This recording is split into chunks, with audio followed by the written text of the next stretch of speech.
Morning everybody. Myself Sunita Sinha. Today I am going to start chapter number 9 in science, heredity and evolution. इस video में हम heredity के proper definition, inherited traits, how many types of traits, how many types of inherited traits और Mendel experiments on inherited traits सीखने वाले हैं. Okay, now we start our class. First proper definition of heredity. Heredity क्या होता है? It is the transmission of genetic character from parents to offspring.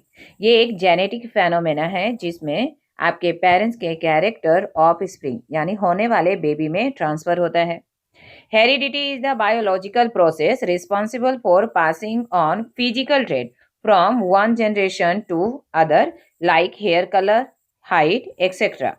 Heredity को आप बोल सकते हो कि ये एक बायोलॉजिकल प्रोसेस है जिसमें आपके एक जनरेशन से दूसरे जनरेशन तक फिजिकल ट्रेट्स पास होता है यानी फिजिकल कैरेक्टरिस्टिक, जैसे कि आपका hair colour, eye colour, your height, your behaviour, okay, like this way. तब उसको हम बोलते हैं हेरिडिटी और ये जीन के थ्रू वन जनरेशन से अनदर जनरेशन में ट्रांसफर होता है. इसके पहले यानी चैप्टर नंबर 8 में हमने पढ़ा था मोड ऑफ रिप्रोडक्शन, जिसमें दो हमारा मेन था, असेक्सुअल रिप्रोडक्शन और सेक्सुअल रिप्रोडक्शन. क्लियर? वेरिएशन आपके असेक्सुअल रिप्रोडक्शन में केवल 20% के अप्रॉक्सीमेट होता है. असेक्सुअल रिप्रोडक्शन में आपके एक ही पेरेंट्स की बॉडी स्प्लिट होकर या वहाँ से डिटेच होकर दूसरा सेल या इंडिविजुअल सेल आपका डेवलप होता है, इसलिए उसमें वेरिएशन बहुत कम देखने को मिलता है. मगर सेक्सुअल रिप्रोडक्शन में दो अलग अलग पेरेंट्स होते हैं, उनकी गैमेट्स यानी क्रोमोसोम्स अलग होते हैं, इसलिए वेरिएशन सबसे ज़्यादा देखने को मिलता है. डीएनए कॉपी जब होता है आपके सेक्सुअल रिप्रोडक्शन में तो वेरिएशन काफ़ी हद तक होता है. कुछ कैरेक्टर आपके फादर के होते हैं तो कुछ कैरेक्टर मदर के, इसलिए आने वाला जनरेशन अपने पेरेंटल से लिटिल बिट डिफरेंट होता है. That is known as variation. Okay, अगर एग्जाम्पल के थ्रू देखें तो ये सपोज कीजिए ये रहा आपका फर्स्ट जनरेशन, फिर आप देखोगे सेकेंड जनरेशन में दो ऑफ स्प्रिंग हुए तो उनमें देखो थोड़ी सी चेंजेस यानी वेरिएशन देखने को मिला. F2 जनरेशन में और ज़्यादा वेरिएशन देखने को मिला. ऐसे आपके generation to generation offspring में वेरिएशन होता है. एंड बेस्ट एग्जाम्पल आपका है ह्यूमन स्पीसीज. हम सारे ह्यूमन बींग सिमिलर हैं मगर हम सब एक दूसरे से लिटिल बिट डिफरेंट है. That one the variation. सभी ऑफ स्प्रिंग अपने पेरेंट्स से कुछ कैरेक्टर्स लेकर आते हैं मगर सेम टू सेम अपने पेरेंट्स के जैसा look, hair colour, behaviour, height, okay, ये सब सेम नहीं होता है. कुछ तो वेरिएशन आपके आने वाले ऑफ स्प्रिंग में दिखेगा, उसके आने वाले जनरेशन में थोड़ा ज़्यादा वेरिएशन दिखेगा और ये वेरिएशन आपके केवल सेक्सुअल रिप्रोडक्शन के कारण होता है. हमने लास्ट वीडियो में देखा था variation is essential for the maintain the species on the earth. अगर अर्थ पे मेंटेन अपनी लाइफ को रखना है स्पीसीज को तो वेरिएशन बहुत ज़रूरी है. नेक्स्ट टॉपिक है आपका ट्रेट्स. इस वीडियो में इस चैप्टर में स्पेशली हम ट्रेट्स के बारे में पढ़ने वाले हैं. कैसे हमारा ट्रेट्स यानी पेरेंट्स का ट्रेट्स ऑफ स्प्रिंग में ट्रांसफर होता है, कितने परसेंटेज में ट्रांसफर होता है. ओके, तो पहले हम सीखेंगे कि what is the meaning of traits. The rules of heredity determine the process by which traits and characteristics are relatively inherited. आपका ट्रेट एक टाइप का रूल्स ऑफ हेरिडिटी है जो डिटरमाइन करता है कि कितने कैरेक्टरिस्टिक इनहेरिटेंट होंगे यानी पेरेंट्स से ऑफ स्प्रिंग में ट्रांसफर होगा. अगर स्पेशली ट्रेट्स की बात किया जाए तो ये एक टाइप का कैरेक्टरिस्टिक है. किसी भी ऑफ स्प्रिंग ऑर्गेनिज्म का ऑफ स्प्रिंग का एक पर्टिकुलर कैरेक्टरिस्टिक होता है जो उसके पेरेंट्स से मैच होता है. हम उसको साइंस में ट्रेट्स बोलते हैं. Trait can be determined by gene और इन्वायरमेंट. ठीक है, ट्रेट केवल जीन यानी आपके पेरेंटल जीन पर ही नहीं डिपेंड करता है, सम टाइम इन्वायरमेंट पर भी डिपेंड करता है. इस चैप्टर में हम आगे इस पर डिस्कस करेंगे. Next, types of traits. कितने टाइप्स के आपके ट्रेट्स होंगे? तो आपके according to syllabus we have 2 types of traits. First है inherited traits and second acquired traits. पहला डिस्कशन होगा आपका inherited traits. Inherited traits are those characteristics that are passed from parents to the children. जो totally आपके parents से children में transfer हुआ है वैसे कैरेक्टरिस्टिक ट्रेट्स को हम बोलते हैं inherited. Heredity is also called inherited और बायोलॉजिकल इनहेरिटेंस. इनहेरिटेड ट्रेट का ही नाम होता है बायोलॉजिकल इनहेरिटेंस और सेकेंड में हम या सिंपल लैंग्वेज में बोल सकते हैं it is known as heredity. ई transferred according to Mendelian genetic. इसके लिए आपके मेंडल ने बहुत सारे एक्सपेरिमेंट किए हैं कि कैसे आपका कैरेक्टर पेरेंट्स से चिल्ड्रन में ट्रांसफर होता है. Most trait are not strictly determined by genes but rather are influenced by both genes and environment. Mendel ने भी एक आपका कंप्लीटली एक्सप्लेन किया है प्रॉपर एग्जाम्पल के साथ कि जो आपका कैरेक्टर ट्रेट आपके चिल्ड्रन में ट्रांसफर हुआ है वो केवल जीन पे नहीं इन्वायरमेंट पर भी डिपेंड करता है. Rules for the inheritance of traits. कुछ रूल्स हैं जो आपके डिपेंड करते हैं कि ट्रेट कितने परसेंटेज में और कितने रेशियो में ट्रांसफर होगा. इसके लिए आपका मेंडल ने बहुत सारे एक्सपेरिमेंट किए हैं. That's one known as Mendel's contribution on the inheritance of traits. The rules of inheritance of such trait in human beings are related to the fact that both father and mother contribute practically equal amount of genetic material to the child. Mendel's ने बहुत सारे experiment करने के बाद find out किया कि human being के of spring में मदर और फादर दोनों का कंट्रीब्यूशन इक्वल होता है. This means each trait can influenced by. कोई भी ट्रेट कैरेक्टरिस्टिक जो ऑफ स्प्रिंग का है वो दोनों पैटर्नल यानी पैटर्नल और मैटर्नल के डीएनए पे डिपेंड करता है.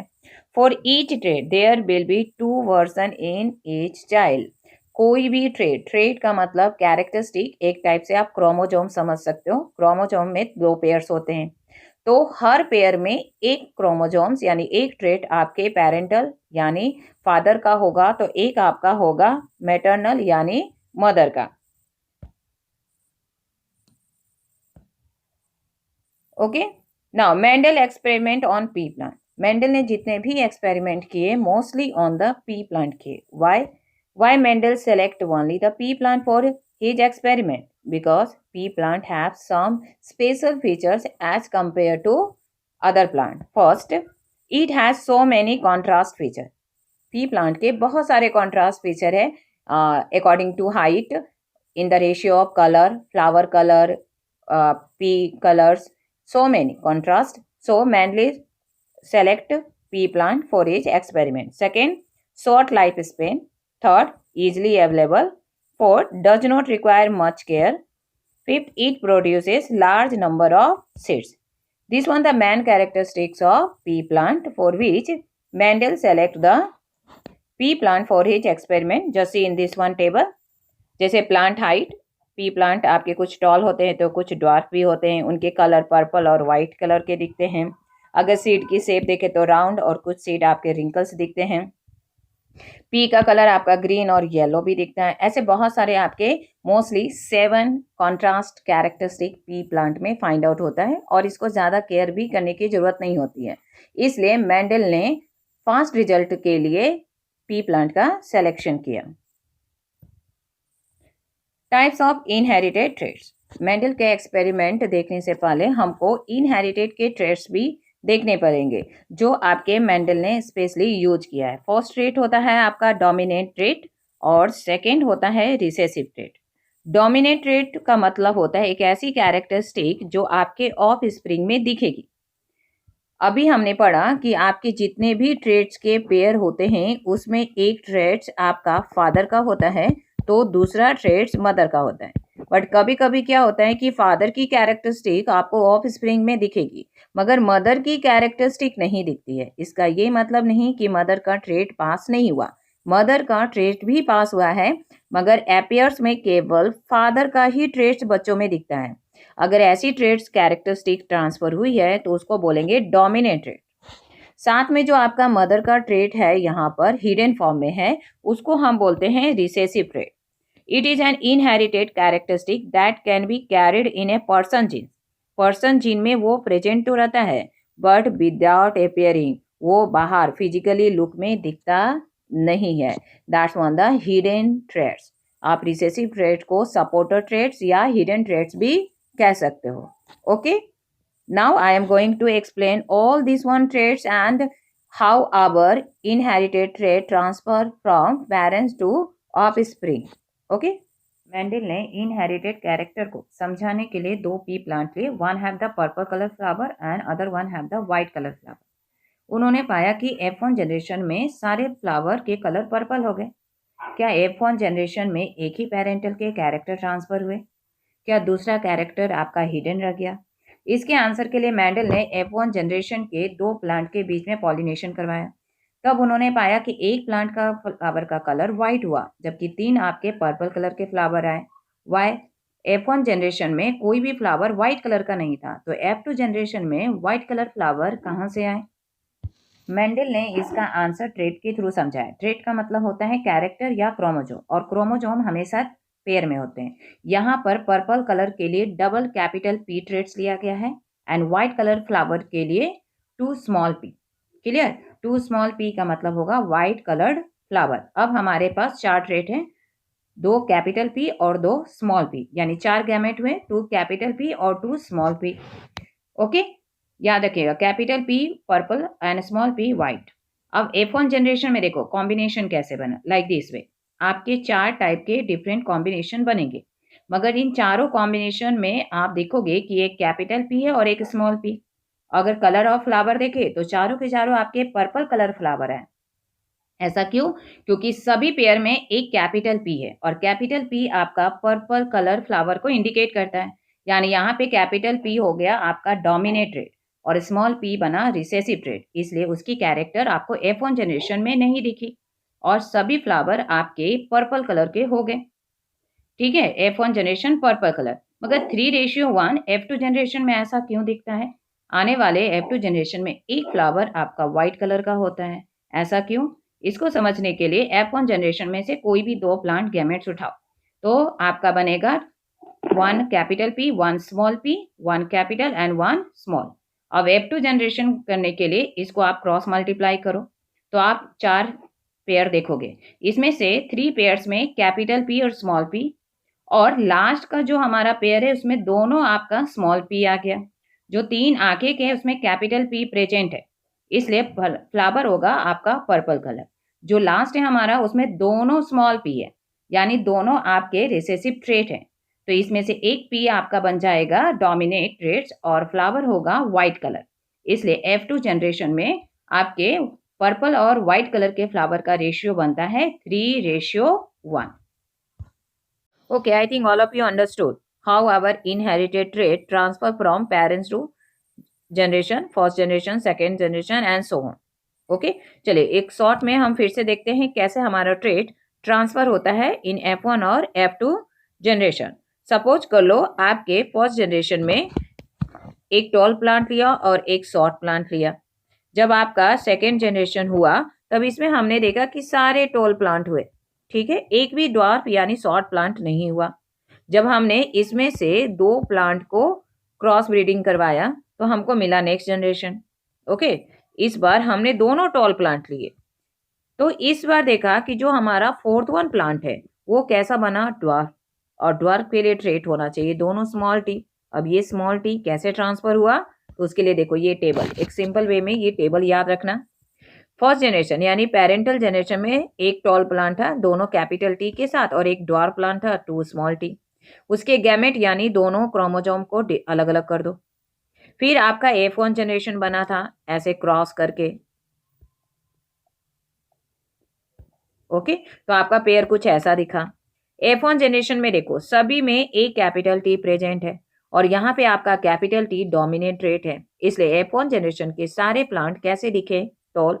यहाँ पे स्मॉल टी तो है मगर ये आपका रिसेसिव यानी हिडन ट्रेट है। अब इसके 2 प्लांट्स लेने, मान लो आपने ये 2 प्लांट लिया है F1 जनरेशन का, तो उसके 2 गैमेट्स अलग अलग करो, capital T small T, capital T small T. फिर इसका क्रॉस ब्रीडिंग कराइए, यानी like this way cross multiplication maths में करते हो वैसा, तो आपको ये 4 टाइप के पेयर्स दिखेंगे।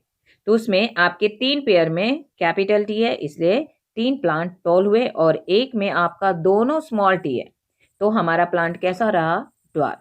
तो हमारा F1 और F2 केवल 2 जनरेशन का रेशियो बनाते हैं, तो कैरेक्टर यानी ट्रेट का रेशियो आपका कैसा होता है? 3:1। ओके।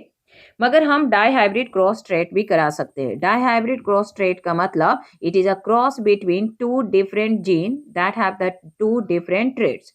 इन सिंपल लैंग्वेज में बोले तो आपका एक ही प्लांट के 2 डिफरेंट कैरेक्टर को दूसरे प्लांट के 2 डिफरेंट कैरेक्टर के साथ भी कंबाइन कर सकते हैं और उसमें थोड़े हमको अलग टाइप की वेरिएशन देखने को मिलेगी, उसका रेशियो भी अलग होगा। इसके लिए भी मैनलिप ने एक्सपेरिमेंट किया है और इसके लिए भी उन्होंने पी प्लांट को ही सेलेक्ट किया है। सपोज करो आपके पास 2 पी प्लांट है 2 डिफरेंट रेट्स के साथ, एक पेयर में हमने लिया टॉल प्लांट और एक लिया शॉर्ट, एंड कलर के बेसिस पे एक ऐसा पी प्लांट लिया जिसका फ्लावर का कलर पर्पल है और दूसरा है आपका व्हाइट। ओके, कॉम्बिनेशन हमने बनाया टॉल एंड पर्पल फ्लावर और दूसरा हमने लिया एक ड्वार्फ यानी शॉर्ट और white flower. Clear? Tall and purple के लिए यहाँ पे 2 ट्रेड्स हैं और एक ट्रेड्स में 2 पेयर होते हैं, सॉरी 2 क्रोमोजोम्स होते हैं, तो 2 ट्रेड्स है तो आपके 4 क्रोमोजोम्स। तो टॉल को रिप्रेजेंट कर रहा है 2 कैपिटल टी और पर्पल को रिप्रेजेंट कर रहा है 2 कैपिटल पी। उसी तरह dwarf and white colour flower के लिए भी आपने 4 लिए यानी pair wise 2 small T represent करेगा ड्वार्फ को और 2 स्मॉल पी रिप्रेजेंट करेगा व्हाइट कलर फ्लावर को। अब आपको बताना है कि F1 जनरेशन में प्लांट कैसे दिखेंगे। ओके, तो सबसे पहले आपका पेरेंटल में हमने क्या लिया? 2 कैपिटल टी और 2 capital P for tall and purple colour, 2 small T और 2 small P for dwarf and white colour flower. अब आपको इसके गैमेट्स सबसे पहले अलग करने पड़ेंगे। गैमेट्स का मतलब आप पेयर वाइज इसको अलग करो, तो एक कैपिटल टी और एक कैपिटल टी अलग अलग हो जाएगा, इसके साथ एक कैपिटल पी एक कैपिटल पी। ठीक है, आपके 2 गैमेट्स बने। इस साइड भी आपके 2 गैमेट्स बनेंगे, small T small P small T small P. ये आपके बने पेरेंट्स के गैमेट्स। अब इसको आप क्रॉस कराओगे तो बनेगा F1 जनरेशन। आप क्रॉस करके देखिए आपका कैसा दिखेगा। ये दोनों एक पेरेंट्स के गैमेट्स है और ये दोनों एक पेरेंट्स के। अब इसमें आपको क्रॉस करना है तो हम पहले फर्स्ट पेयर के साथ क्रॉस करवाते हैं, तो आपको कैसा दिखेगा? Capital small T capital P small P. फिर इसको हम सेकेंड वन के साथ करते हैं, फिर हमको मिलेगा capital T small T capital P small P. फिर इनको करवाओ, capital T small T capital P small P. फिर फोर्थ के साथ capital T small T capital P small P. अब देखो इन चारों ग्रुप में, इन चारों ट्रेड्स में एक कैपिटल टी और एक कैपिटल पी है, यानी F1 जनरेशन का सभी flower tall and purple colour flower के साथ होगा।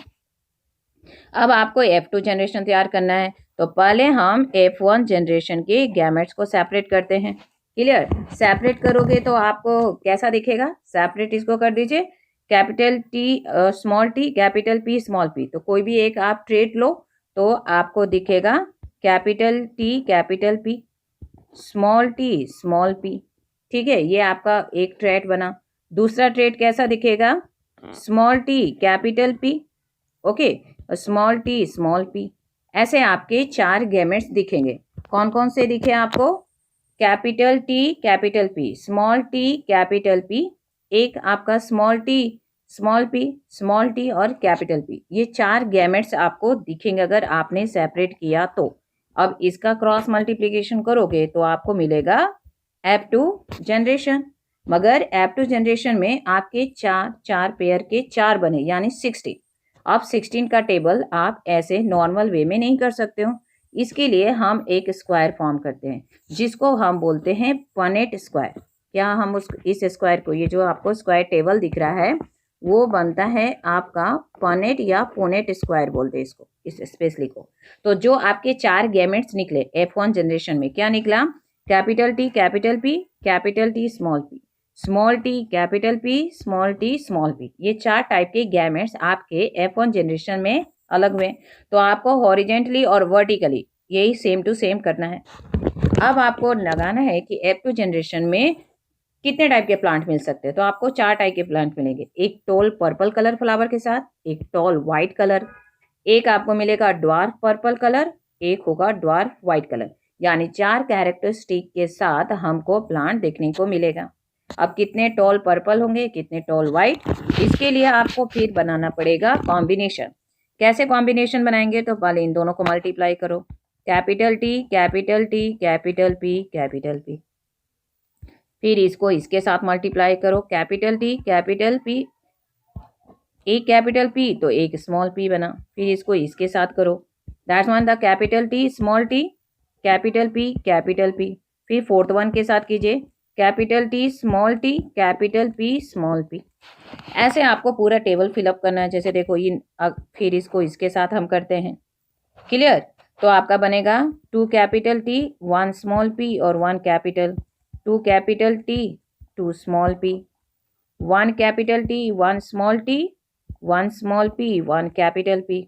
ओके, लाइक दिस वे आपको पूरा टेबल फिलअप करना है।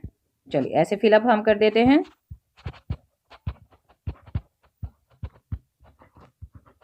ओके, देखते जाओ। सी मल्टीप्लाई आपको करना है,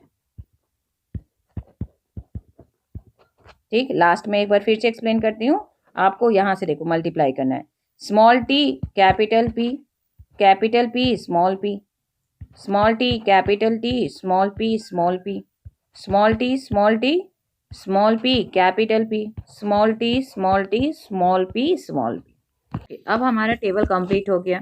अब आप फाइंड आउट करो कि कितने टॉल और पर्पल कलर फ्लावर हैं। ओके, तो टॉल और पर्पल के लिए याद रखिएगा कैपिटल टी और एक कैपिटल पी आपके पास होना चाहिए। ओके, चेकआउट करते हैं। देखो capital T capital P 1 2, this one 3, इसमें भी आपका कैपिटल टी है, पी है 4 5, मगर ये हमारा काउंट नहीं होगा क्योंकि इसमें कैपिटल टी है मगर कैपिटल पी नहीं है, ये काउंट होगा। इसमें आपका दोनों ये स्मॉल पी है, ठीक है, इसको काउंट आप नहीं करोगे, इसमें एक भी कैपिटल पी नहीं, एक ये काउंट होगा, दिस वन।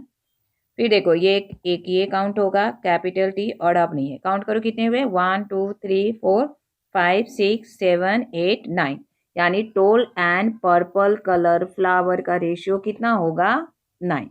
उसी तरह आपको टॉल एंड व्हाइट देखना है। टॉल एंड व्हाइट के लिए क्या देखोगे, कैपिटल टी और स्मॉल पी, क्योंकि व्हाइट कलर के लिए आपको स्मॉल पी होना चाहिए, मगर इस बार दोनों स्मॉल पी होने चाहिए, वही ट्रेट आपका व्हाइट कलर फ्लावर लेगा। एक कम से कम एटलीस्ट 1 कैपिटल टी और 2 स्मॉल पी होने चाहिए। ओके, तो आपका सर्च आउट करो तो देखो एक ये हमारा बनेगा। ऐसे आप मेंबर खोजिए, एक मिनिमम कैपिटल टी होने चाहिए और 2 स्मॉल पी होने चाहिए। ऐसा आप रेशियो खोजो तो आपको 3 मिलेंगे। देखो एक आपका कैपिटल टी एक साथ और 2 स्मॉल पी, ये 2 हुए।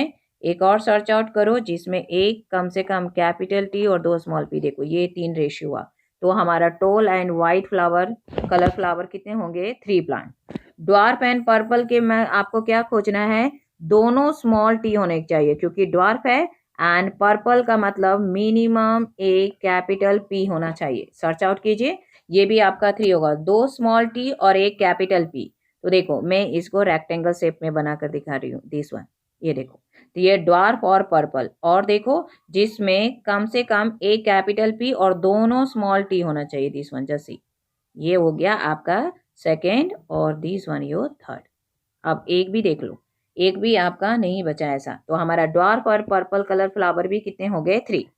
ड्वार्फ एंड व्हाइट जिसमें दोनों स्मॉल टी हो और व्हाइट के लिए दोनों स्मॉल पी आना चाहिए, और ऐसा आपका देखो मैं स्टार के फॉर्म में बनाती हूँ, दिस वन।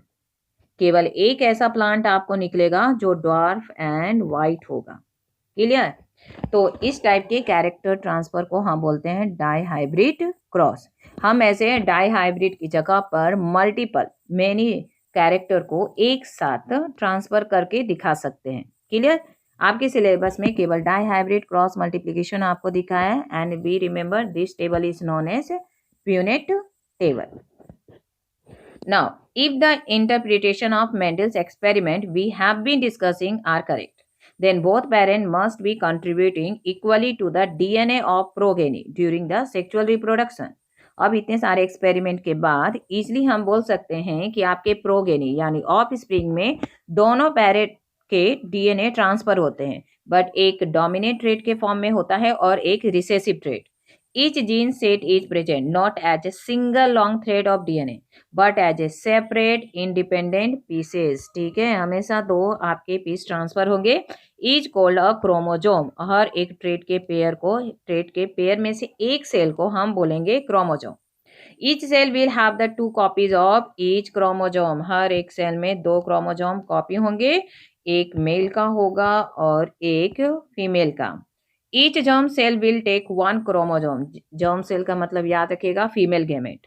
एक क्रोमोजोम अपने पेयर में से लेकर आएगा और दूसरा आपका पैटर्नल होगा. When 2 germ cell combine they will restore the normal number of chromosome in progeny. ठीक है, ensuring the stability of DNA of species. जब कॉपी डाउन होता है तो एक क्रोमोजोम के पेयर में से एक ही क्रोमोजोम ट्रांसफर होता है ताकि डीएनए का नंबर स्टेबल रहे. Such a mechanism of inheritance explain the result of Mendel experiment and it is used by all sexually reproducing organism. और ये रूल हम हर सेक्सुअल रिप्रोडक्शन ऑर्गेनिज्म पर अप्लाई कर सकते हैं. जैसे ह्यूमन बीइंग में भी कुछ ऐसा ही रूल फॉलो होता है और इस प्रोसेस को हम बोलते हैं सेक्स डिटर्मिनेशन. कि अगर क्रोमोजोम कौन सी क्रोमोजोम पेरेंट्स में मदर और फादर का ट्रांसफर होगा तो किस टाइप का इंडिविजुअल सेल बनेगा, यानी बेबी बॉय या बेबी गर्ल. सपोज कर लो मेल के जो 2 ट्रेट्स होते हैं उसको हमने लिया XY, यानी 2 क्रोमोजोम हुए XY, और फीमेल यानी मदर में दोनों क्रोमोजोम सेम ट्रेट्स के होते हैं XX. अब इसके गैमेट्स जैसे अभी हमने प्लांट्स में किया था 2 T है और स्मॉल t, तो हमने इसको सेपरेट किया. उसी तरह जो मेल गैमेट्स हैं उसमें एक X होता है और एक Y, दोनों को सेपरेट कर दो. फीमेल में दोनों X होते हैं, सेपरेट करो या ऐसे लिखे. आप क्रॉस मल्टीप्लाई करो इसके X और X के साथ तो आपका एक जाइगोट इधर बनेगा. फिर दूसरा भी करोगे तो X और X ही होगा. इसमें करोगे तो एक आपका डिफरेंस दिखेगा YX. तो आपके 2 डिफरेंट टाइप के गैमेट्स बने. एक XX को लेकर गैमेट्स बनता है और एक XY को लेकर बनता है. जो XX गैमेट से आपका जाइगोट डेवलप हुआ उससे होने वाला ऑफ स्प्रिंग बेबी यानी फीमेल बनेगी, और जो XY गैमेट लेकर जाइगोट बना है उससे बेबी बॉय यानी मेल. इस तरीके से ह्यूमन बीइंग में सेक्स डिटर्मिनेशन होता है कि होने वाला ऑफ स्प्रिंग फीमेल है या मेल. देखो क्रोमोजोम कुछ इस तरीके से ट्रांसफर होता है. यहाँ पर ये आपका मेल का है और ये आपके फीमेल का. सपोज करो जब आपका कॉम्बिनेशन होता है तो कुछ इस टाइप से क्रॉस में जाते हैं आपके दोनों क्रोमोजोम, तो यहाँ पे ओवरलैपिंग हुआ. इसलिए अगर मेल का क्रोमोजोम गया मगर साथ में आपका ये फीमेल का भी कुछ पार्ट्स होता है. अगर फीमेल का ट्रांसफर हुआ तो उसमें आपके मेल के कुछ पार्ट चले जाते हैं. इसलिए हर ऑफ स्प्रिंग में कुछ कैरेक्टर्स मेल के होते हैं यानी फादर के, तो कुछ मदर के. मगर कुछ कैरेक्टर बहुत फिजिकली निकल के आते हैं ड्यू टू डोमिनेट ट्रेट, मगर कुछ कैरेक्टर हिडन फॉर्म में ही अंदर आ जाता है due to recessive traits. Okay, अब हमने इस वीडियो के स्टार्टिंग में ही पढ़ा था कि हमारे 2 टाइप के ट्रेट्स होते हैं, एक्वायर्ड और इनहेरिटेड. इनहेरिटेड ट्रेट्स हमने ऑलरेडी पढ़ लिया. एक्वायर्ड ट्रेट क्या होता है? एक ऐसा कैरेक्टर होता है जो individually result of environment influence होता है. वीडियो की स्टार्टिंग में ही हमने बोला था कि जो आपका DNA trait character of spring में ट्रांसफर होता है वो केवल जीन पे ही नहीं इन्वायरमेंट पर भी डिपेंड करता है. जो जीन से ट्रांसफर हुए उनको हमने नाम दिया इनहेरिटेड ट्रेट्स, और जो इन्वायरमेंट के इन्फ्लुएंस से होगा उसको बोलेंगे acquired trait. These traits are not coded by the DNA of living organism and therefore cannot be passed on the future generation.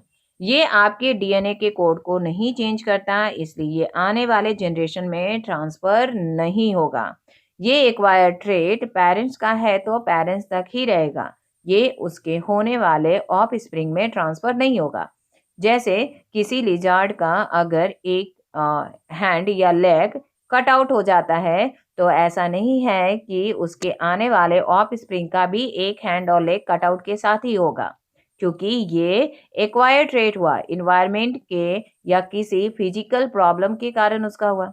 Suppose करो एक्सीडेंट में हमारा वन हैंड या वन लेग चला जाता है, तो हमारे आने वाले ऑफ स्प्रिंग का भी एक हैंड और एक लेग नहीं होगा, ऐसा नहीं होता है, क्योंकि बाय एक्सीडेंटल हमारा हैंड और लेग कट आउट हुआ और ये ट्रेड्स आपके डीएनए में चेंज नहीं कर पाया, इसलिए ऐसे ट्रेड को हम बोलते हैं एक्वायर्ड ट्रेड। सपोज कर लो अभी आप जर्मन लैंग्वेज सीखते हो या एनी लैंग्वेज या कोई भी स्पेशल फंक्शंस आप सीखते हो जैसे म्यूजिक, डांस, तो ये आपके डीएनए में चेंज नहीं लाता है। ये ट्रेड्स आपके आने वाले ऑफ स्प्रिंग में ट्रांसफर नहीं होगा। ये ट्रेड, ये कैरेक्टर, बिहेवियर आपके पास ही रहेगा। तो ऐसे ट्रेड को, कैरेक्टर ऑफ ऑर्गेनिज्म को हम बोलते हैं एक्वायर्ड ट्रेड्स, क्योंकि ये डीएनए में चेंज नहीं लाता है। ये सेफ इन्वायरमेंट के कारण, आसपास के फेनोमेनन और एक्सीडेंट के कारण आपकी बॉडी में चेंजेज आया है।